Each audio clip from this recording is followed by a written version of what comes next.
Eu sou o Eric e esse é o Área Curiosa, mas eu espero que você esteja muito bem preparado, porque no vídeo de hoje você confere 5 casos reais por trás de filmes de terror, parte 2. Antes de começarmos o vídeo, eu quero fazer um jogo com você. Eu quero que você deixe o seu gostei, se inscreva no canal e ative o sininho das notificações, mas tudo isso em apenas 3 segundos. Então em 3, 2, 1...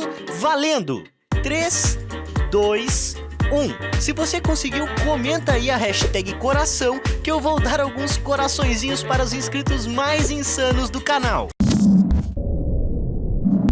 Em quinto lugar, Maldição. Na mesma vibe de O Exorcismo de Emily Rose, temos aqui um outro filme sobre uma garota sendo possuída por demônios, supostamente baseado em verdadeiros eventos válidos pelo estado do Tennessee, como o único caso na história dos Estados Unidos em que um espírito causou a morte de um ser humano. Esse filme conseguiu vender muito bem a sua história como sendo algo totalmente verídico e por consequência muito chocante. John Bell, protagonista do filme, é um figurão local, cujos negócios sombrios com um vizinho lhe rendeu uma maldição. Em pouco tempo, sua casa está cheia de barulhos, rangidos, portas batendo e uma entidade invisível que simula atos para maiores com a sua filha, Betsy, antes de puxá-la da cama pelos cabelos e jogá-la pelo quarto. A família leva isso muito a sério, e as coisas ficam ainda mais difíceis quando o fantasma para de dar pequenos tapas e começa a socar e a jogá-la pela sala também. Eles ficam chocados e cansados enquanto a entidade intensifica sua agressão, controlando hordas de lobos e orquestrando outros acidentes. Esse filme é, na verdade, baseado em The Bell Witch, An American Haunting, livro esse de Brent Monahan, que é um romance de 1995, que afirma ser a verdadeira história da bruxa de Bell, com base em documentos recém-descobertos pertencentes a Richard, marido de Betsy Bell. O negócio é que esses papéis não existem. O livro de Monahan é uma invenção especializada, só uma ficção, como o próprio Monahan já disse em entrevistas. A maioria dos livros sobre a bruxa de Bell é originária de um livro de 1894, chamado Uma História Autenticada da Bruxa de Bell do Tennessee, de Martin Ingram. Esse livro foi escrito 60 anos após o fato relatado nele, e é considerado por alguns historiadores como um romance que usava pessoas e lugares reais para dar a aparência de realidade,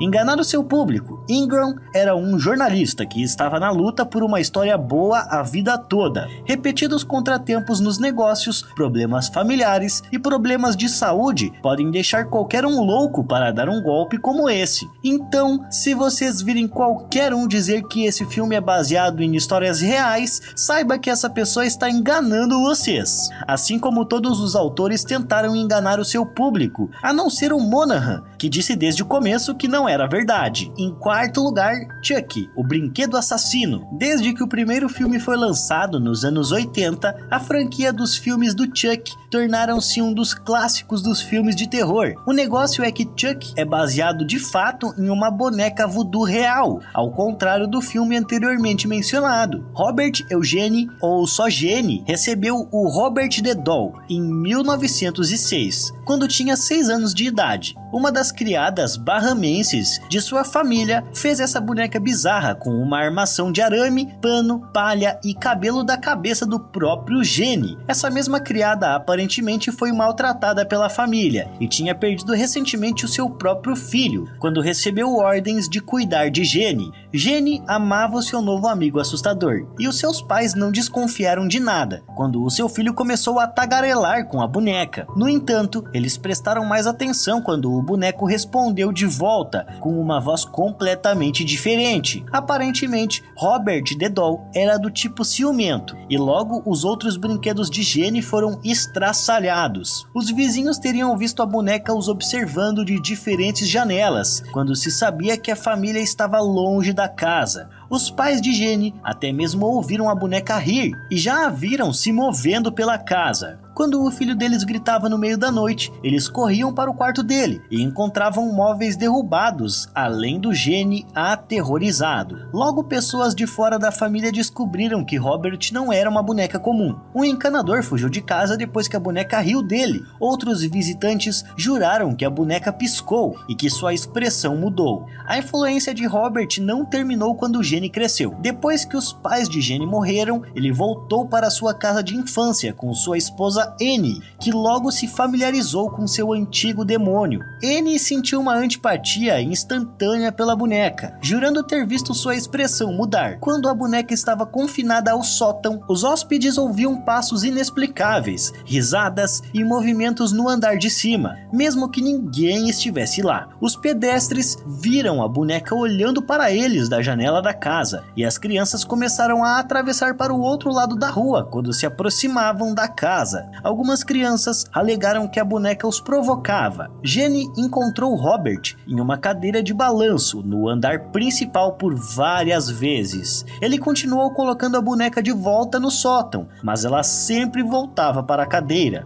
Gene morreu em 1974 e a sua casa foi vendida, junto com Robert the Doll, que estava em um baú no sótão. A filha, de 10 anos da nova família, reivindicou a coisa feia como sua, mas logo se arrependeu, já que as suas bonecas foram destruídas, e não demorou muito para que ela começasse a ter pesadelos. Ela alegou que Robert se moveu pela sala e até tentou atacá-la em várias ocasiões. Quando a família viu seu cachorro amarrado firmemente com uma corda, então sim eles devolveram a boneca ao sótão. Quando adulta, a garota ainda insistia que Robert, o boneco, estava vivo e que era mau. Em terceiro lugar, Borderland, o filme de terror de Zev Berman, em 2007. Borderland é a história de 3 amigos da faculdade que viajam para o México. Uma vez lá, eles são sequestrados por um cartel de drogas, que não está interessado em mantê-los em troca de resgate. Acontece que esse cartel tem uma propensão a sacrifícios humanos. Adolf, a grande mente por trás de toda essa atrocidade, teve uma infância perturbada e foi instruído por diversas igrejas dos países que ele já passou, os Estados Unidos e o México, onde aprendeu algumas práticas insanas de sacrifícios de animais, com um outro maluco lá em Miami. Adolf cresceu e se mudou com a sua mãe, de volta ao México, e lá ele virou uma espécie de feiticeiro maluco, cheio de seguidores e com uma influência muito poderosa, já que conhecia todo mundo do tráfico de drogas. Era por isso que ele sempre era procurado pelos traficantes e policiais corruptos.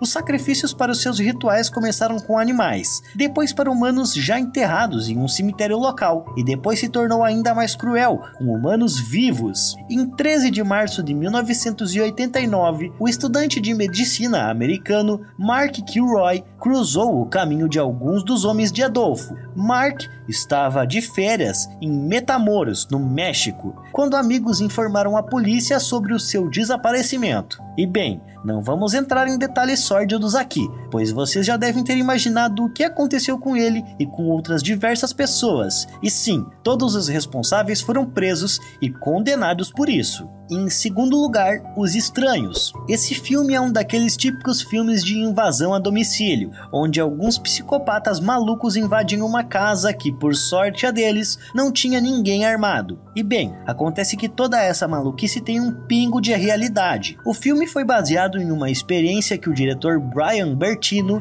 teve quando jovem. Ele comenta: quando criança, eu morava em uma casa, em uma rua, no meio do nada. Uma noite, enquanto nossos pais estavam fora, alguém bateu à porta da frente e minha irmãzinha atendeu. Na porta, algumas pessoas perguntaram sobre alguém que não morava lá. Mais tarde, descobrimos que essas pessoas estavam batendo nas portas da área e se ninguém estivesse em casa, as invadia. Ou seja, nem tudo é o que parece. Em primeiro lugar, Wolf Creek. Na história do filme Wolf Creek, 3 jovens mochileiros de 20 anos retornam de uma caminhada no Parque Nacional Wolf Creek, no interior da Austrália, para descobrir que o carro não ligava mais. Eles aceitam a ajuda de um homem do local, que era aparentemente amigável. E bem, tudo dá errado a partir daí. A verdadeira história de Wolf Creek aconteceu a cerca de 2.000 quilômetros do Parque Nacional Wolf Creek, em 14 de julho de 2001, com os turistas britânicos Peter Falconio e Joanne Lees, que em outubro de 2006 lançou seu livro, que é a única história verdadeira. Eles viajaram pela estrada Stuart e era noite, aproximadamente na metade do caminho entre Alice Springs e Tennant Creek, nos arredores de Barrow Creek.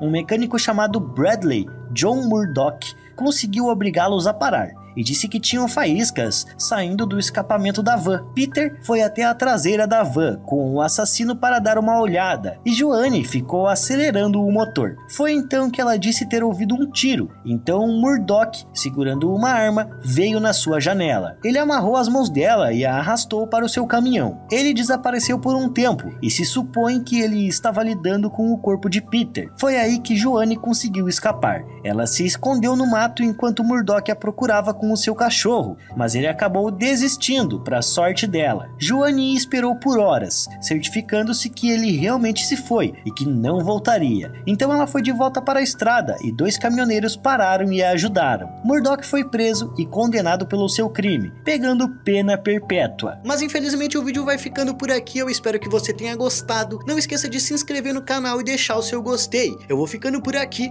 e até a próxima!